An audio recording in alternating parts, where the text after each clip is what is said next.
Hey guys, welcome back to my podcast series. Today we have a very special guest, and just to tell the audience, today I have Kalpana with me.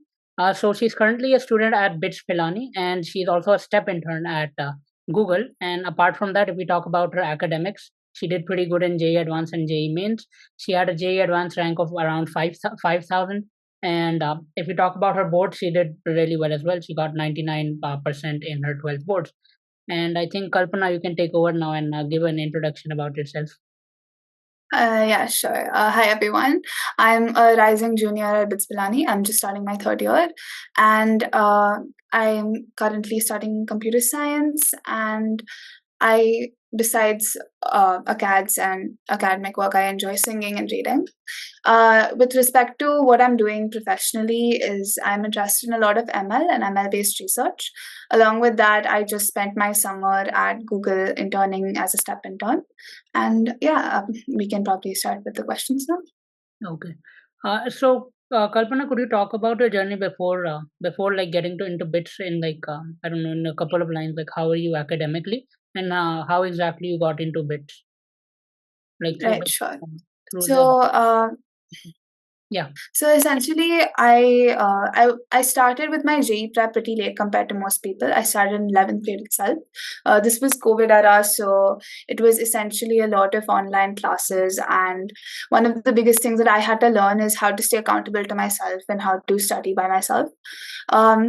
So essentially, I did one of the things that was a little bit different about my journey is that I took ISC, which is the continuation of ICSC in 11th and 12th. I went to a proper college for 11th and 12th along with Bakliwal, which was my coaching institute.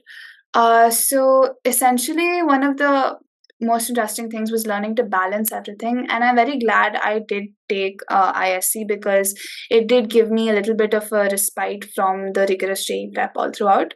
So yes, so I put in my favorite subject out of the three was maths. So what my aim was to maximize my score in the math sections, and also target easily solvable physics questions because physics was my weakest subject.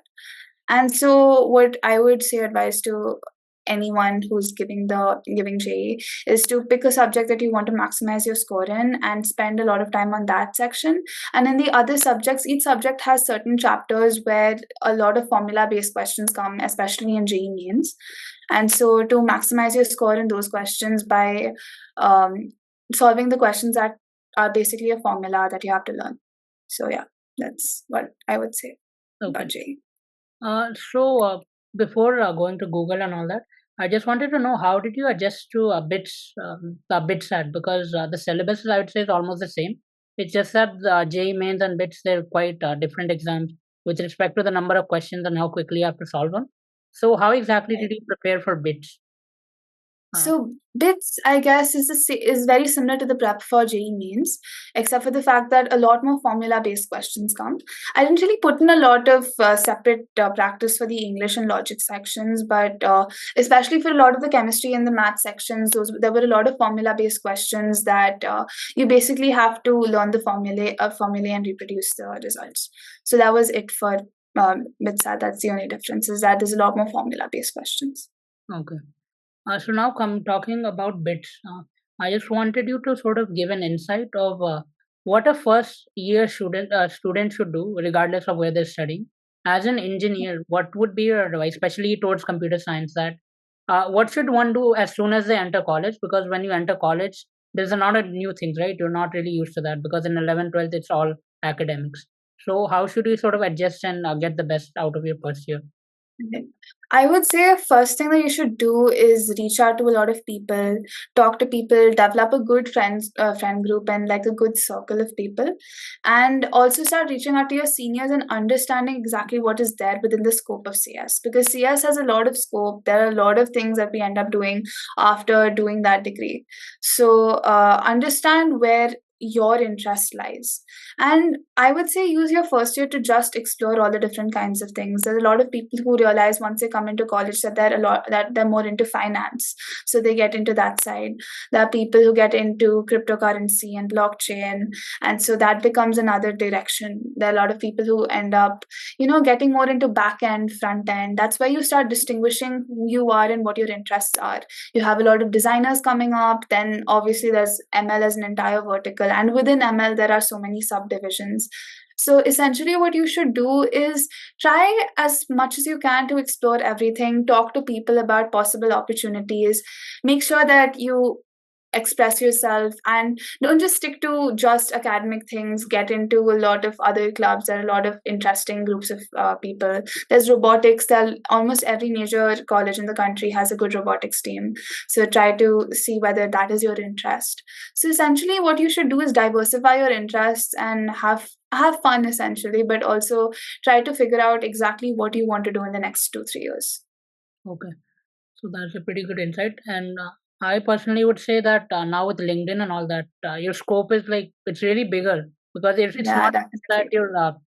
you're restricted till your college. You can reach out to anyone, as you said, trying to reach out with your seniors and people like that. Okay. Yeah. Let's start about Google because I think a lot of people would be really interested in that. Could you just start off by maybe explaining what a step intern exactly is, and yeah, you can tell how you got that role. Right, sure. So essentially, what STEP is Google has a program where they take in students from first and second year and give them a summer of like an internship experience. It is mostly geared towards second year students for their second year summers. And up till 2 or 3 years ago, it was specifically for girls in India. But in the last 2-3 years, they've opened up for across all genders. It is basically to encourage students to get experience within the workplace and actually be able to develop the skill sets required to work in a corporate culture. So the process for the step internship is actually very similar to applying for any summer internship, especially in the third year. The process that goes on externally is usually a resume shortlisting round. Then, depending on the year and what practices are being followed, you'll either have like an open assessment round where you'll have a coding test with 2 or more questions, of which, if you solve a decent amount, you get shortlisted for the interviews.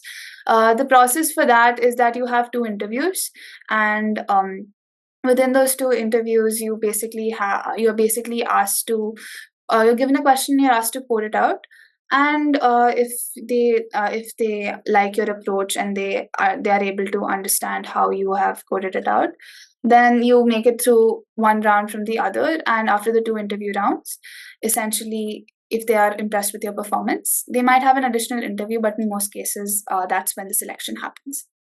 Okay. So yeah, this process takes place almost every year. The forms for Google Step open up every year around December. So if you are in second year, please do keep an eye out for that. It is a very good opportunity, and it gives you great experience. Okay. So the first round was it? It was mostly essentially DSA, right, or some other kind It of. was it was essentially DSA, yes. For that, lead code 150, all the usual things are very very helpful. Make sure you and also if you search online, you'll be able to find interview questions asked at Google and stuff like that. So what you basically get is a lot of wide experience from a lot of different questions. And once you actually get started with lead code, especially once you reach lead code mediums, you are able to understand how to conceptually solve any question. So yeah. Okay. So I'd like to talk a bit about lead code because nowadays I know there's like a debate about whether you should even do DSA. It's like DSA versus Dev. Yeah. So how exactly did you practice DSA, and is there anything you'd like to advise first year students, second year students, or in fact anyone who's just trying to sort of get used to lead code? What did you do? Right. Essentially, I wouldn't say I'm the best person to ask about lead code because I haven't really done a lot of DSA before the actual prep for the interviews. Uh, One thing that you mentioned with the DSA versus dev debate is that while dev is very important and you should spend most of your time developing dev skills, a lot of internships do require you to have like the interviews, and they do ask DSA questions in that. So it is always better to understand how to maintain a balance between both. I think the current process is that somewhere around your second year, especially middle of the second year, obviously if you start doing competitive coding, then you already have a good enough experience with DSA. But for those of you who do not do competitive coding, you start somewhere around beginning of second year all the way to middle of second year, people usually start. And that's when you start actually working towards DSA, developing that sort of skill set where you can analyze questions and solve them. So that is what I would recommend, is that somewhere around second year, whenever you get time, it doesn't have to be like like your like a dedicated thing. The dedicated part comes as you get closer to your actual interviews, but do start doing a little bit of DSA on the side and actually start solving these kind of questions, because then you have that skill set, and so you won't shoot yourself in the foot when it comes to interviews and stuff like that. Yeah. Okay. That's a really important point because, like, as you said, that most interview processes have some sort of DSA round. The Yes, level, I think, exactly. would vary depending on the company you're applying for. So that is what you should do. So how was your experience at Google? Like, I don't know, maybe to tell a bit about what you did over the 2 months, like the non-confidential part, definitely. Yeah, sure. So, the last 2 months were absolutely great. I got the opportunity to work in Google Cloud, and via Google Cloud, I was able to develop a lot of really interesting skills that I was otherwise unable to develop because of the fact that I had been purely focusing on ML till now.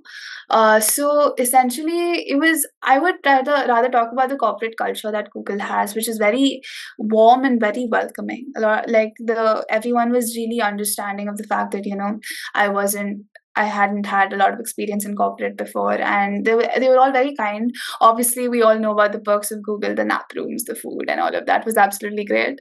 All in all, it was probably one of the best summers I've had, and it's definitely a really useful thing to develop that kind of experience over the course of a year of like the last 2 months. And then like you have like, because over the course of this year you genuinely start really learning about all of the essential skills for computer science, right? This is the You start with networking, you start with computer architecture, and those are all the subjects that you start covering. So to have that experience in these 2 months before I actually start with the subjects was definitely very, very useful. Yeah. Okay. So, what would you like to say to some people, like, when they're applying for internships, they're always like really skeptic. They're like, no, we don't know everything, kind of thing. And as you said, you hadn't had such an experience before. So, like, what would you like to tell such people who are really skeptic about even applying for internship? They're like, it's Google. Why would it even shortlist my resume? Yeah, definitely. Yeah, I think that often we tend to underestimate ourselves a lot. And one of the things that you realize is that nobody really at our age has that much experience. And even the companies who are hiring for internships are very aware of it. And honestly, half the struggle is applying, right? Drafting the resume, like figuring out what you want to highlight. And so the process of applying, whether you get, like, for example, for the step internship that I got, there are so many opportunities that I applied to that I did not get. So that is essentially it. Like, if you do have that kind of like experience of applying, as you grow older, the rejections start to phase you less, and the acceptances also start to come in. Like, no matter how early or how late, how much time it takes, and the process begins when you start applying to internships. Now, I'm not saying that you will get your first internship and your first internship will be absolutely amazing. My first internship was a market research internship at a different company, and from there I learned so much, and then I was able to like develop that kind of a skill set. And I initially had to work on so many projects where I was absolutely clueless when it comes to developing the skills required to put on a resume, like the projects and everything. So that is essentially it. You over time start to develop the skills where you are able to get that confidence to confidently apply. Even I did not in my wildest dreams think that I would get accepted for the Google program, but it just happened, and I was definitely very lucky. But yes, you never know when you get lucky or when you actually are very qualified for a job. So I would say apply to everything you possibly can. So yeah. Okay. Like they usually say, you keep on knocking at the door. They're gonna open. Yeah. It's gonna open after Yeah, some. yeah, definitely. Uh, Definitely, exactly. yeah. So I'd like to talk about ML and all because that is really a hot topic currently, like AI, ML, all those kind of new tech. So something I've observed is that when people they go for learning ML or something like that, they think that they're gonna become a master from the start and they're gonna like generate this big AI model like instantly after just practicing for a month or something. So how did you start ML and how do you get your basics right? Because in ML it's a lot of maths, and if you're not really good at that, is it like that or like how should you start your ML journey? Uh, Essentially, I would say that my journey with ML has probably been the most arbitrary journey ever because I didn't the usual courses that most people do, the Andrew and NG courses and everything Yeah. that are all a hot thing on Coursera. I essentially, when I started doing those, I realized that I'm very bad at following along to video lectures. I lose focus very very quickly. So what worked for me is that I directly started cloning and coding projects and running projects and basically trying to understand from the code itself. That's one thing I would like to point out with ML is that no matter how much ML you do, you will always feel absolutely stupid. There is no point in time where you will feel confident in your ML skills, and that is part of the learning process, right? Because it is such a vast field, and there is so much you can possibly cover, and there are so many complicated things when it comes to ML as a whole. Like you have natural language processing, you have computer vision, then it gets into systems, and basically there are so many different parts within ML that you realize exist as you start going forward. And then every single time you think you know something, you will find somebody who knows more. One of the most important things is to not let that phase you. Because especially when you go through all of the video lectures, at least personally for me, I either found them too fast or too slow or somewhere in between. And then I always felt super discouraged. And then I would end up not doing anything after and like scrolling on YouTube and watching other things. But one of the things I realized is that you have to figure out how you yourself work and what is best for you, right? So essentially, what I did is I started reading papers. I started learning because I learn a lot better through reading. So I started reading papers, started finding small projects to implement, and then basically discussing papers with other people.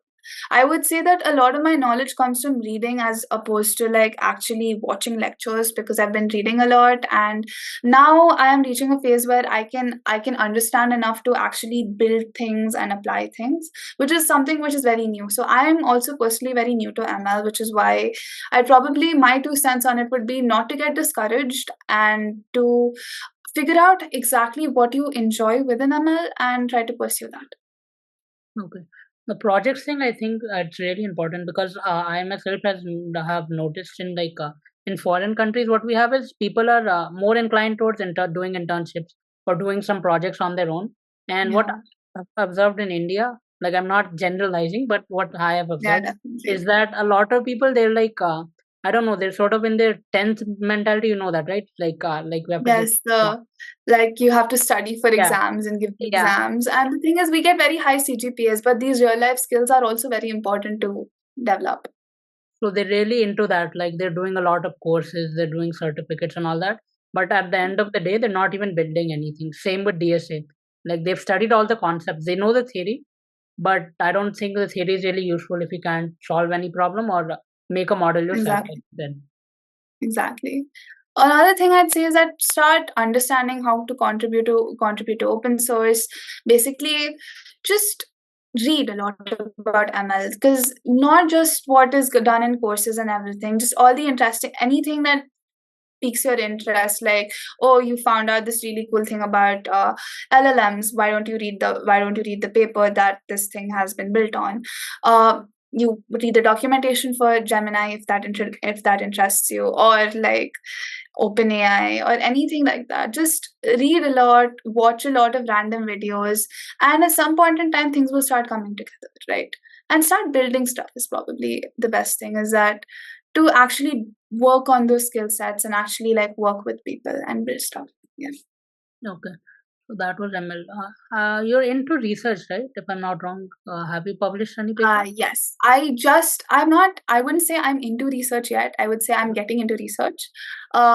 that is another very interesting thing. So I am lucky to be surrounded by a lot of people who are interested in research as well, and so it's always one of the best things about it is you get to discuss and ideate, during random conversations.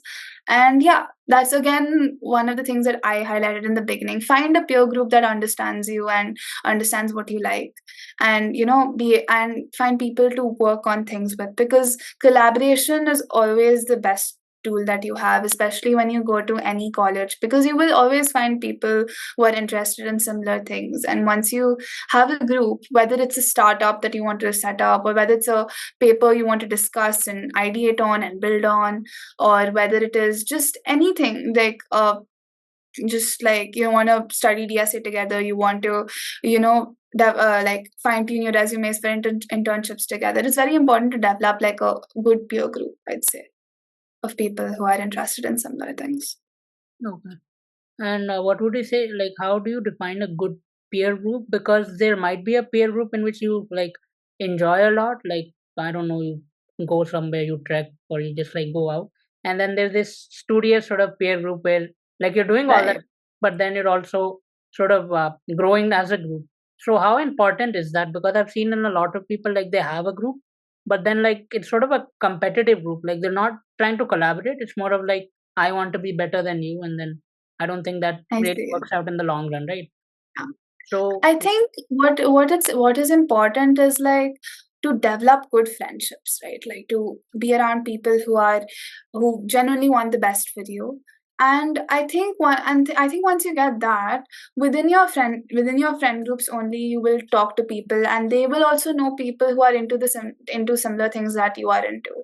And so essentially you meet up with these people and you ideate, you talk, and then you develop a wide range of friendships. So you have your own close group of friends, and then you also have acquaintances that you can work with, and it turns into like a good network.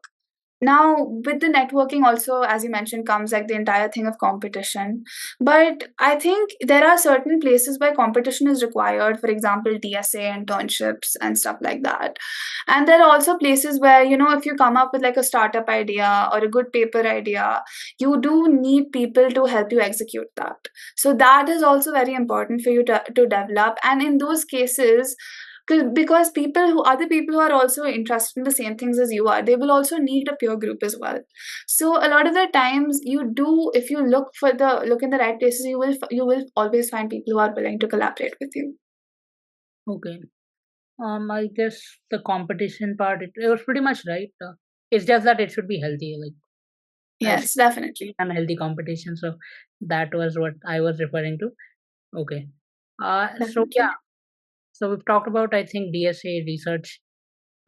Is there anything else? I don't know. I'm like run out of ideas. What else would you like to discuss? I think I think that's pretty much it, as that's we basically summarized my entire life journey in college in the last 2 3 years. But yeah, I just say be open to any opportunities that come by you. I guess that's all. Like the thing is, if you from the beginning only start off with, oh, I'm not gonna get it, or I'm not gonna understand it, or I'm not smart enough for this, then you are essentially stopping yourself from possibly understanding. Maybe you're not good at it. Hey, maybe you get rejected. Maybe things don't work out, but at least you tried. And then you'll always have that experience of trying and what you've learned through the process of trying. So that's essentially what I'd like to end on. Okay. And the trying thing, I think there's one more benefit. You can write it on your resume.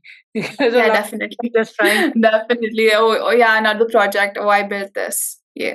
you can just put it on your resume. So is Yeah. there any other advice to, I don't know, maybe we've talked about first year and all that. Any other, I don't know, general college advice, even like how to enjoy college as well, because you're just not going to study over these 4 years. Yeah, There's a definitely. lot of other things to grow in. Yeah. You say, I'd say do everything that you want to do.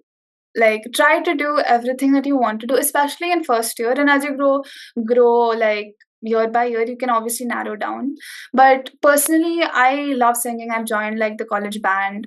It's a lot of different things that you get the opportunity to do after being so deeply invested in JE.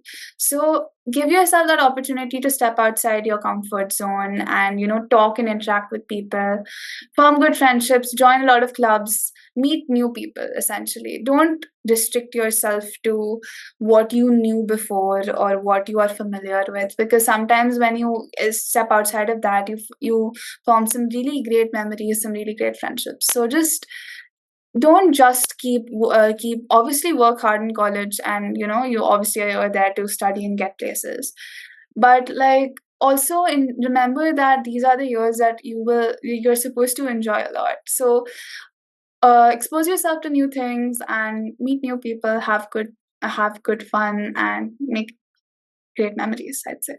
Yeah. So thank you so much, Kalpana, for sparing some time on my podcast. And I think we could probably have a couple more episodes down the lane, maybe 1 year down the lane, or when we get placed. Definitely. We Sure. can definitely Sure. have, Sure. because 30 minutes is really not enough. 30 or 40 minutes is not enough to cover everything, Yeah. but I think we did a good job in Definitely. covering different aspects of engineering, basically. So yeah, I Yeah. hope you guys enjoyed this episode a lot. So yeah, thank you so much, Kalpana, once again for sparing some time. Thank you so much for having me.